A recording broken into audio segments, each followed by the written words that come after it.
ایک بزرگ عالم دین، ان کے والد بھی بہت بڑے عالم تھے، شیخ الکل فی الکل تھے، مولانا عبدالحی لکھنوی، مولانا محمد قاسم نانوتوی اور مولانا احمد علی محدث اور شیخ عبدالغنی مجددی ان کے شاگرد تھے.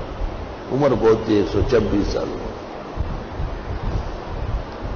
ہمارے شیخ ان کے شاگرد بیٹے بھی تھے اور شاگرد بھی تھے. اتنے دیانتدار تھے کہ ہم ان سے کہتے تھے اپنے شیخ والد صاحب کی سند سے اجازت دے دو. ماں اغنا حدیث نے دی گی، ماں کو حدیث دیوبند کی حضرت مدنی نے دی. تو ایک دن میں نے کہا کہ اپنے والد سے آپ کوئی سبق پڑھ لیتے اور پھر اس کو آگے بڑھاتے ہیں. فرمایا نہیں، مجھے والد کی نہیں چاہیے، میرا استاد مولانا مدنی ہے اور ان کی سند آگے بڑھاؤں گا، تو اس کو ختم نہیں کرنا. خیر، وہ ان کے والد بھی عمر بھر ہندوستان میں رہے، پھر اخیر میں اپنے علاقے میں، اور حضرت الاستاذ شیخ المکرم وہ بھی اس طرح مظہر علوم کھڈے میں 40 سال استاذ الحدیث و تفسیر رہے. ہم بڑے شان و شوکت والے ہیں، شاید دنیا میں ایسے کم لوگ ہو. وہ علاقے میں ایک چالاک قسم کا مولوی آیا، خراب. وہ دور سے میرا جاننے والا تھا، لیکن وقت گزر گیا تھا معلوم ہونے پر، اور جو رسالت اور کمینگی اس نے کرنی تھی وہ کر دی.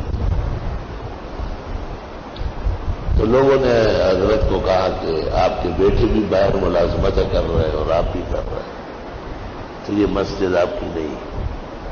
حضرت جمعے میں بیٹھ گئے بیان کرنے، ان میں سے ایک خان اٹھا اور حضرت صاحب کے ہاتھ سے قرآن شریف لے لی اور حضرت کو تھپڑ لگایا. لوگوں میں جھگڑا ہو گیا، لوگ تو خفا ہوتے ایسا کرنے پہ، لیکن حضرت اترے اور فرمایا کہ بس ٹھیک ہے، باہر تشریف لے گئے. عجیب بات ہے کہ اسی رات کو اس شخص کو پیٹ میں درد ہوا اور پشاور ریڈنگ لے گئے، وہاں سے مرا ہوا لائے. حضرت کی خدمت میں ان کے بھائی وغیرہ رشتے دار آئے کہ آپ معاف فرمایا. کہا میں نے تو اسی وقت معاف کیا ہے، میں اتنی دیر تک ناراض رہتے ہی نہیں.